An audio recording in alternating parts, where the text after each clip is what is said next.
एक दिन एक अमीर आदमी भगवान के दर्शन करने के लिए मंदिर गया, क्योंकि इस अमीर आदमी ने बहुत महंगे जूते पहन रखे थे और यह भी सुन रखा था कि उस मंदिर के बाहर जूते चप्पल अक्सर चोरी हो जाया करते हैं। इसलिए उसका मन नहीं हुआ कि वह ऐसे ही अपने कीमती जूते वहां छोड़कर जाए।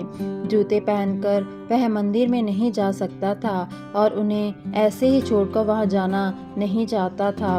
वह बड़ी दुविधा में पड़ गया। थोड़ी देर सोचने के बाद उसे अमीर आदमी ने मंदिर के पास बैठे एक भिखारी से बात की। अमीर आदमी ने उस भिखारी को थोड़ी देर उसके जूते संभालने के लिए दिए। भिखारी भी उस बात पर राजी हो गया। पूजा में बैठे बैठे अमीर आदमी के मन में ख्याल आया कि हे भगवान, आप नहीं कैसी विश्व दुनिया बनाई है।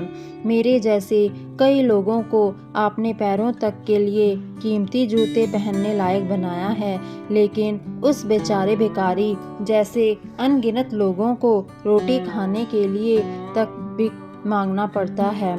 आदमी मन ही मन भगवान से फरियाद करते हुए बोला कि आपने सभी लोगों को एक समान क्यों नहीं बनाया, आपने सभी को एक जैसी सुविधा क्यों नहीं दी। फिर उसने मन ही मन ठाना कि वापस जाते समय वह उसे भिखारी को 100 रुपये देकर जाएगा। पूजा खत्म होने के बाद जब वह अमीर आदमी बाहर आया तो ना उसे अपने जूते दिखाई दिए और ना ही वह भिखारी दिखाई दिया। उसे लगा भिखारी किसी काम से कहीं गया होगा, इसलिए थोड़ी देर उसने वहीं खड़े रहकर भिखारी का इंतज़ार किया। काफ़ी देर तक इंतज़ार करने के बाद भी जब भिखारी वापस नहीं आया तो अमीर आदमी ने अपने आप को ठगा हुआ महसूस किया। दुखी मन से अमीर आदमी नंगे पैर ही अपने घर की तरफ चल निकला। रास्ते में आदमी ने देखा कि एक फुटपाथ पर जूते चप्पल बेचने वाला बैठा है। आदमी एक जोड़ी चप्पल खरीदने के लिए उसके पास पहुंचा।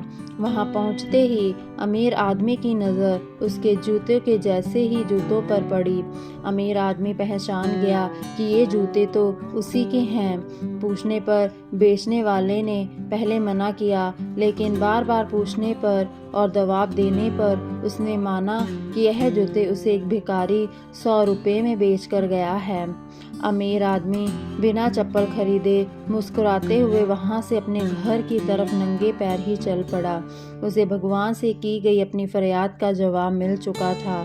उसे समझ में आ गया था कि जब तक लोगों के कर्म एक जैसे नहीं होते तब तक सब एक समान नहीं हो सकते।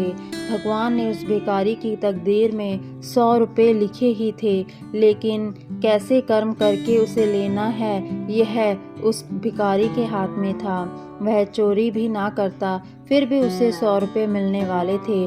शायद उसके ऐसे ही बुरे कर्मों की वजह से वह भिखारी था।